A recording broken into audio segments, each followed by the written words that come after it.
you ever felt? Are you listening? Damn. Allez, on se retrouve une nouvelle fois au détour d'une allée. On est devant le stand Arius Touch qui fait de la Touch, communication. t'es sûr? Ouais, Arius Touch qui fait de la communication digitale et en plus à la pointe de la pointe. Et figurez-vous qu'au détour de cette allée, le temps que je vous fasse l'introduction, vous avez déjà reconnu. On ne peut plus la présenter. Elle officie sur M6 aux côtés de Stéphane Plaza dans l'émission. Recherche appartement ou maison. Voilà. Et effectivement, pour nous, c'est un peu notre Beyoncé. Désolée Beyoncé. Alors, on est content de te voir déjà et moi j'ai une vraie question en fait. On est agent immobilier, on s'adresse à des agents immobiliers. Est-ce qu'on a de quoi être inquiet pour ce marché qui se profile peut-être un peu différent? Alors, inquiet, probablement un tout petit peu, parce qu'il va falloir se retrousser un peu les manches. En fait, on va changer de marché, je pense.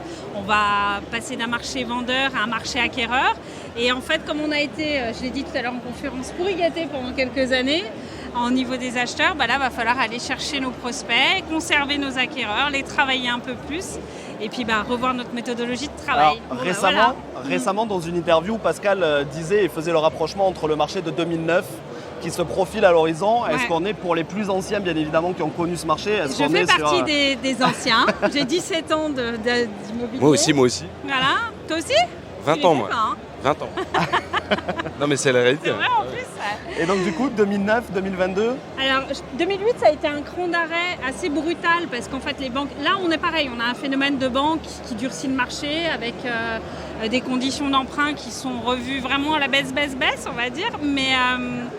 Mais le marché ne s'est pas arrêté brutalement comme on l'a vécu en 2008. Donc aujourd'hui, le seul je dirais, doute qu'on ait, c'est sur la visibilité de combien de temps ça va durer, comment ça va se passer et quand est-ce que les taux vont arrêter de monter et qu'on va retrouver un marché plus stable. Il va falloir juste passer ce creux et puis qu'on retrouve le plus rapidement possible de la stabilité, on va dire. Voilà. Et si tu pouvais donner un petit conseil, ça serait quoi? Travailler sa visibilité, je pense que c'est hyper important pour se différencier des autres agences, justement. Beaucoup communiquer sur les réseaux. Et puis, patience. Patience, ça va passer, ça va aller. Ok. Bon, elle l'a pas dit comme ça tout à l'heure, hein, mais ça c'est en off. Voilà.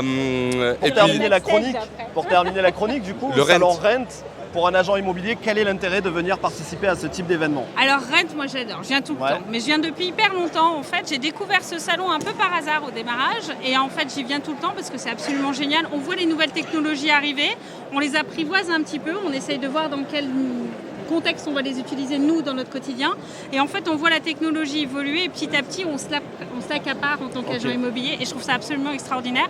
Il y a des conférences très intéressantes qui permettent de se remettre en question justement, d'envisager l'avenir proche avec ou sans les nouvelles technologies ou sur des domaines un peu différents et c'est vrai que pour moi c'est un des meilleurs salons de l'année. Voilà.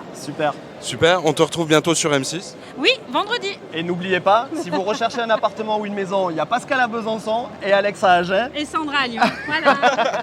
Merci beaucoup. Allez, Sandra. Merci, bon Merci, salut bientôt. à tous. Have you ever felt? Are you listening? Damn.